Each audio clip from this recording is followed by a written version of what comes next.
Hello, everyone. Welcome to the third episode of Linguabees the podcast. In this episode, we'll be talking about one remarkably important part of the linguistics. This part is in charge of explaining the relationship between language, culture, identity, and society, and so on. So, people, are you ready to talk about sociolinguistics? Hello again, everyone. As Natalia said, we will be discussing several key concepts of social linguistics through the eyes of language and some socio-political circumstances.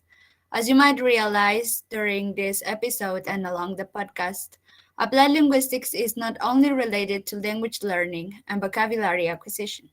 You will notice its strong relationship with other disciplines working as a multidisciplinary science and developing brand new knowledge. Thank you, Alo.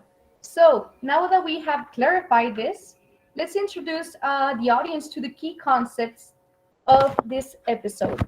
So, first of all, what do you guys think is sociolinguistics? Hi everyone. Well, actually, to define social linguistic could be a little bit ambiguous due to the fact it takes concept from a wide range of disciplines. As Lamas and Stockwell state, to define social linguistic is not an easy task. There is a social, contextual, cultural dimension to every to the phenomenon of language, and it's always these social factors that determine the choice and form of what language is used or written or said. Social linguistics should encompass all linguistic uh, fields that support this theory, like psychology, sociology, history, anthropology, and so on. So to define social linguistic is not a narrow definition. It's pretty wide. That is such an interesting comment, Patty. And I would like to add that as applied linguists, we should acknowledge there are existing language hierarchies of hegemonic power relations that reinforce cultural stereotyping and linguistic discrimination. There are many authors that say this, among them Allen et al. And Santoro. So, coming back to the question, what do we think about social linguistics? I believe social linguistic awareness can help us to deconstruct and dismantle these detrimental linguistic and cultural microaggressions. As you all mentioned, there are many factors to consider when defining what is social linguistics, which makes the definition something complex. And to understand how to use language within social linguistics could be a little bit difficult. Yamas and Stockwell in wrote that to acknowledge the influence of ethnicity, gender, ideology, and sociology in a rank of language events allow us to be descriptive of pieces of language in the world, encouraging us to recognize that we are all included in that world too. Yes, and as you said, Alondra, it is important to state how sociolinguistics plays such an important role in our society. Unfortunately, not everybody realizes this, right? And also how important it is that this science has been developing new insights across this strong multidisciplinary view that surrounds it. Yes, exactly, Cloud. Thank you. Actually, as an example of this, we have our president, the Mexican president, Andres Manuel Lopez Obrador, and we can address the situation because he was questioned if it was necessary for him as a president to speak or communicate his ideas fluently in English when he was with other worldwide leaders. I don't know if you have heard about this, you guys. Yes, thank you. I would like to comment, and I appreciate the time because I really, of course, this is a sensitive, controversial, you could say, but I really feel strongly about these types of issues. So if we were to think and say, is it necessary for the Mexican president to speak English? Well, it's not. I mean, you obviously have to look at now people who do translating, who do interpreting, and that was mentioned in the TikTok right, that we have as a reference. His name is Adrian Chavez, the guy with the TikTok. I don't know who he is, but obviously he has a lot of followers, and he was talking about social linguistics. He mentioned that no, it's not necessary, like for Joe Biden to know Spanish, but it's definitely helpful. If you look at Manuel Lopez Obrador, would it be important for him to speak English? Well, yeah, it would look better, especially since if we're talking about politics, there's a lot of power involved. And then you have the idea of English being this international language, which it is, but then people have this idea, like Karen was saying, this hegemony where English is the number one language. And my classmates have heard me talk about this. They're probably sick of it by now, but there is this idea that English is the number one language. It is the most prestigious.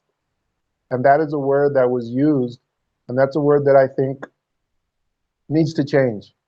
We cannot say that one language or one culture is more prestigious than another because you're saying there that it's more important, that it's better, and that's a form of discrimination. That is a form of micro discrimination, right?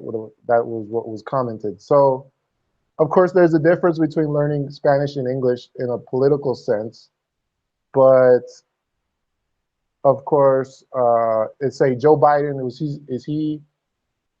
is he supposed to learn Spanish? Well, no, but it would help. I mean, yeah, if you look at the Canadian president, I think he speaks like several languages, and it makes him look good. The Pope, who speaks a lot of languages, I mean, that's very, you can't say prestigious, but it's very distinguished. I think we should look at these terms carefully. So that's my opinion on that, to try and answer that question.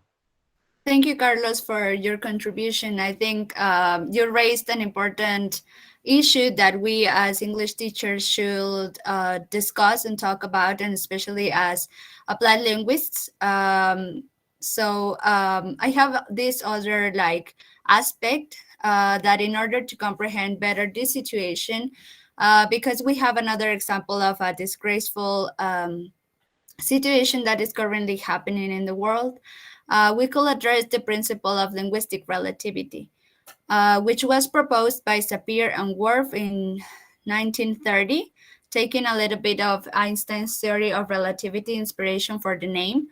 It was argued that people understand the world through the lenses of their own language, or in other words, just as in Einstein's relativity, categories and language distinctions construct their own analysis and perceptions.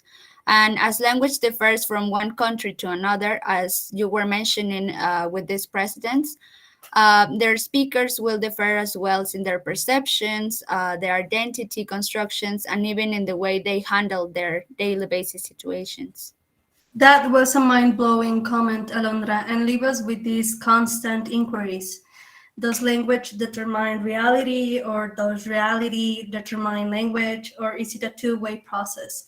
These are questions that I used to discuss with my high school students, and usually we concluded that there are differences in cognitive ability across languages. The use of gender, time, prefixes, suffixes. Therefore, languages or different languages determine the way we were thinking, because language influences our perception of the world. So I believe it is what Samuel Johnson once said: language is the dress of thought. What do you think about this? Well, for me, I think, as Alondra said, we have to address situations that are happening like in history for us right now. And speaking about social linguistics and identity, we can look at Ukraine, this country that is in war with Russia.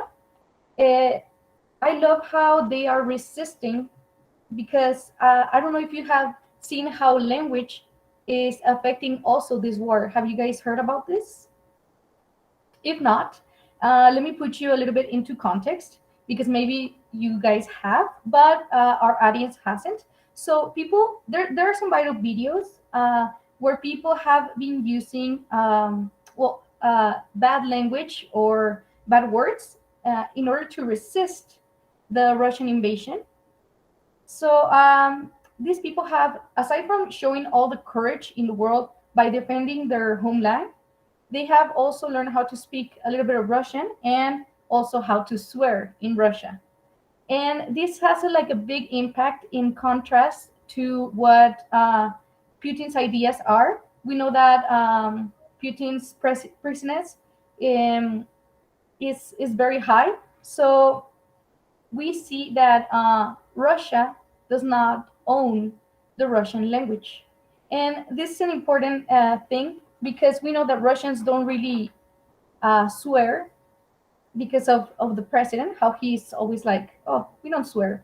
So I love how language is determining how the war is going, right? Like it's also making a very small but very intense difference in what is happening right now in the world. What do you guys think about this?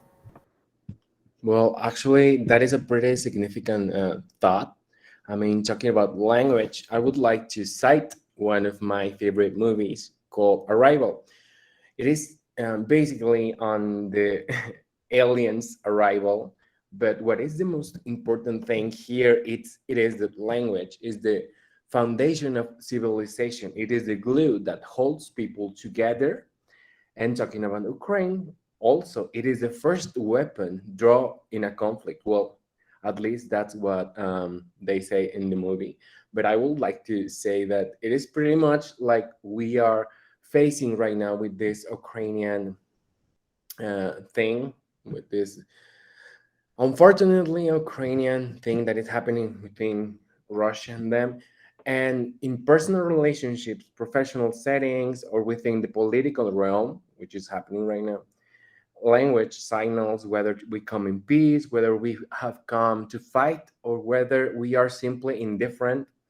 Language isn't just that what we say, but also how we say it. I mean, the power we give to the words itself, it becomes more relevant than the language itself. Also, it comes to my mind the example of the narcomantas in this war between the Mexican government and the sicarios.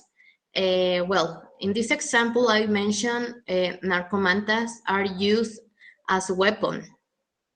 Both situations that you mentioned about the war in Ukraine and the situation with people speaking Russian and swearing to defend their country, and for example, this situation also happening in Mexico. There are many similar ones that have been historically happening through the decades. We could just take a look back worldwide or just in our country where quotations, phrases, or even language representations have embraced an entire country, for the better or the worse sometimes. So, do you have in mind any example of this? I do.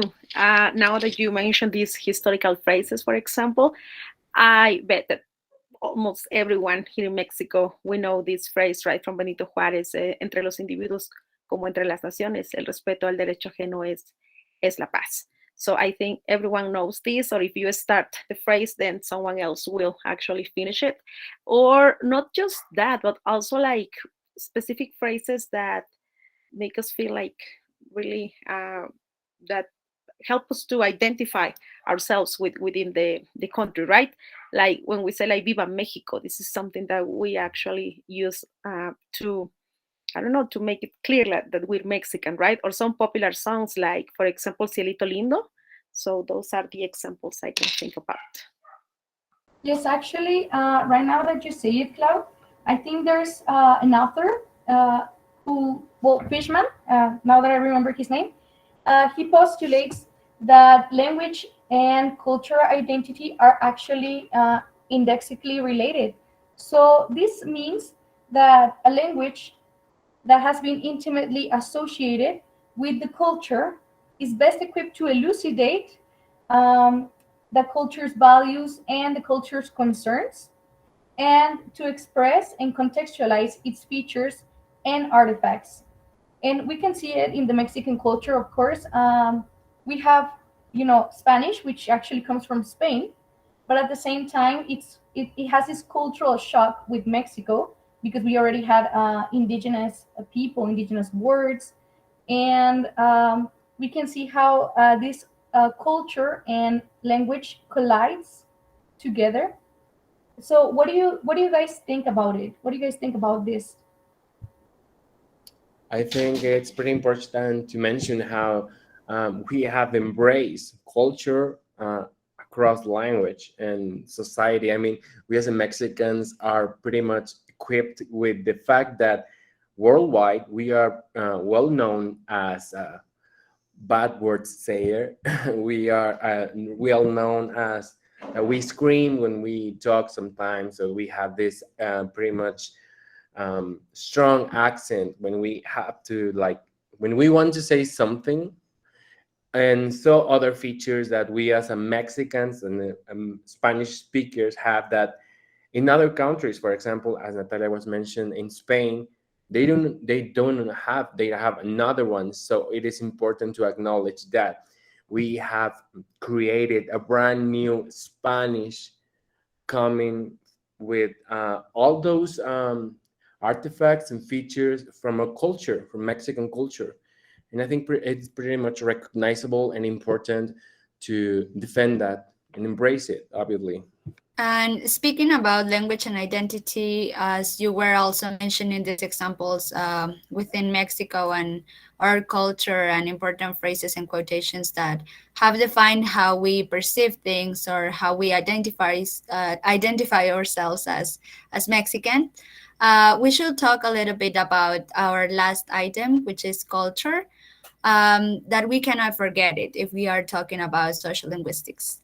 There is this concept called lingua culture, or also called language culture, which is a recent offshoot of the cultural movement originated in the German speaking areas of Europe at the end of the 18th century, according to Researcher in 2015, introducing the idea that language should be seen as related to nation, people, and culture, as you were also mentioning in these examples. Yes, exactly. Thank you, Alo. I also want to mention about this guy. His name is Humboldt, and he was first concerned with this concept, and as a result of this, he says that, well, his first interest was because he sees how it changes your view, your point of view, when you learn another language, and how your world changes. And he thought a new language makes a different approach to understanding the world. He used to say this one phrase that says, one always transfers into a foreign language more or less one's world's view. So this is also very interesting because I knew, well, I'm not sure if it's about this guy, but I knew a phrase that says something like, the person who has two languages also has two worlds. And it means that we can see the world pretty differently because we also see from another culture, right? So we see the things, how other people from other cultures see, and just because language is so related to culture. What do you think? What do you guys think about this idea, about this linguistic relativity? You're absolutely right, Natalia. I mean, if you learn another language, you're looking at a whole nother way to view the world. And that's what Rieseger, in 2015, when he quoted Humboldt way back in 1907, where basically a culture and a language cannot be separated, right? And if you're trying to learn this culture, you have to know about culture. And so that's the importance of language right there. I mean, you see the effect and the strength that words have. One thing that I would like to point out is the term social linguistics and social culturalism, because that's what I thought of when I read the term, and they're really similar, although they're different. When we see social linguistics, we see the effect that language has, right, on society, and that includes every aspect of culture, every single aspect. If it's something that is social cultural, again, you have to include everything. You can go back to quoting people like Vygotsky, who he said that we have to consider every last aspect when we're talking about society and culture. So these are two umbrella terms, and they're very broad. But if we're looking specifically at social linguistics, it's the effect that these words have. And learning a language takes discipline. You have to work at it. You have to dedicate the time to learn. But I think that the benefits are there, obviously, is what we're looking at. And, we have to include all these things: psychology, politics, identity. You're talking about gender, you're talking about age, and then discrimination. So yeah, we're looking at the importance of social linguistics, which is what we've been talking about, right? Thank you, Carlos, for your contribution. I think that you basically summarized what we were trying to point out in this session, that society and culture and language cannot be separated, and that they influence one another in different aspects that, for example, the different situations that we talked about in this episode. So with this contribution, we are going to end today's episode. Thank you, everyone, for your contribution to our discussion about social linguistics. We hope that we also help our audience to understand more about the work of social linguistics and its relationship with applied linguistics, and that you have enough food for thought until we come back with our next episode. Thank you for listening, and remember, Applied Linguistics is for everybody.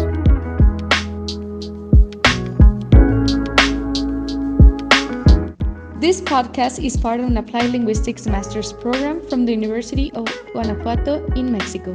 This episode was produced by Claudia Ingrid Pérez Maldonado. Alondra Juárez Hernández and Natalia Carolina González Marentes are the co-hosts. It was edited by Dulce Anayeli de Anda Vargas and Patricia Linares Flores. This script was written by Alejandro Aguilar Arriaga. The social media managers are Carlos Silva Rayas and Ana Karen Ocampo Marquez.